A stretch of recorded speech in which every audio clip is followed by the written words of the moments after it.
दोस्तों, जैसा कि हमें पता है कि बीएसएनएल जल्दी ही पूरे इंडिया में अपना इंडिजीनियस 4G नेटवर्क लॉन्च करने वाला है और इसी के साथ हमें मिलेगा अपना स्वदेशी 4G नेटवर्क, जो कि चीपेस्ट यानी कि काफ़ी सस्ता 4G भी यहाँ पर होने वाला है।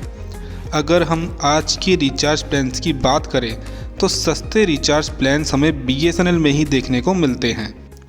हाल ही के दिनों में देखा गया है दोस्तों कि प्राइवेट टेलीकॉम ऑपरेटर्स द्वारा टैरिफ में की गई बढ़ोतरी के बाद लोगों ने बीएसएनएल की ओर अपना रुख करना शुरू कर दिया है।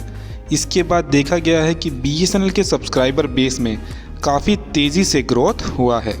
वहीं हमारे union minister of electronics and information technology Shri Ashwini Vaishnaw ji ने संडे को एक सम्मेलन को संबोधित करते हुए कहा है कि आत्मनिर्भर भारत कार्यक्रम के हिस्से के रूप में हमें स्पष्ट रूप से भारत में 4G और 5G कनेक्टिविटी के लिए आवश्यक टेक्नोलॉजी को डिज़ाइन और मैन्युफैक्चरिंग करना है। ये संतोष की बात है कि भारत में 4G टेक्नोलॉजी को डिज़ाइन और डेवलप किया गया है। इसका परीक्षण अभी चल रहा है। हमने 5G सेवा के संबंध में जो प्रगति हासिल की है वे हमारी उम्मीदों से परे है।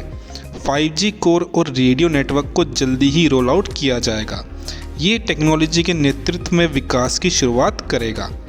इसके अलावा उन्होंने कहा है, भारत ने 4G नेटवर्क टेक्नोलॉजी विकसित की है जो अन्य देशों में उपलब्ध टेक्नोलॉजी से बेहतर है।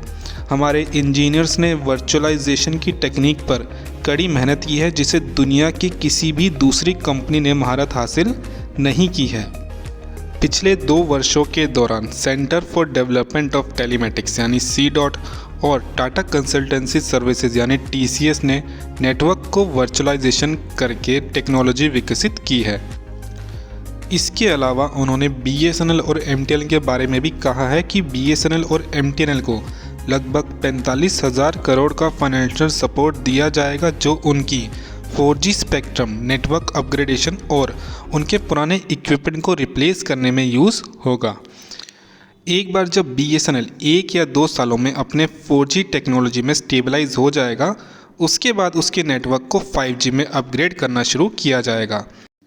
BSNL भारतीय अर्थव्यवस्था में एक महत्वपूर्ण रणनीतिक भूमिका निभाता है और दूरसंचार में आप हमेशा सरकार की उपस्थिति को पसंद करेंगे।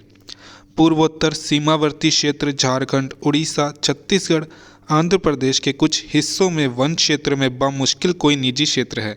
यह BSNL है जो सेवा प्रदान करता है। उन्होंने कहा कि निजी क्षेत्र दूर दराज के इलाकों में रहने वाले और दूर दराज के लोगों तक पहुंच नहीं रहा है।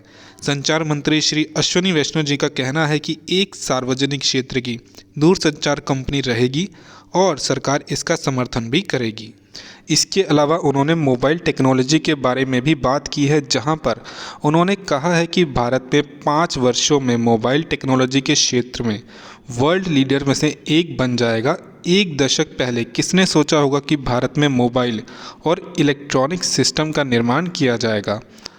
अब भारत दुनिया का दूसरा सबसे बड़ा मोबाइल हैंडसेट मैन्युफैक्चरर बन चुका है।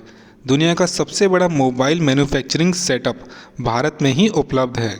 श्री अश्विनी वैष्णव जी के अनुसार भारत के इलेक्ट्रॉनिक मैन्युफैक्चरिंग का मार्केट साइज 6 लाख करोड़ रुपए तक पहुंच गया है। ये क्षेत्र 22 लाख नौकरियां पैदा कर रहा है। जिस गति से इलेक्ट्रॉनिक मैन्युफैक्चरिंग प्रगति कर रहा है, इसके साथ इसका मार्केट साइज अगले 5 वर्षों में 25 लाख करोड़ रुपए तक पहुंच जाएगा। तब तक इससे 80 लाख रोजगार जनरेट हो जाएंगे।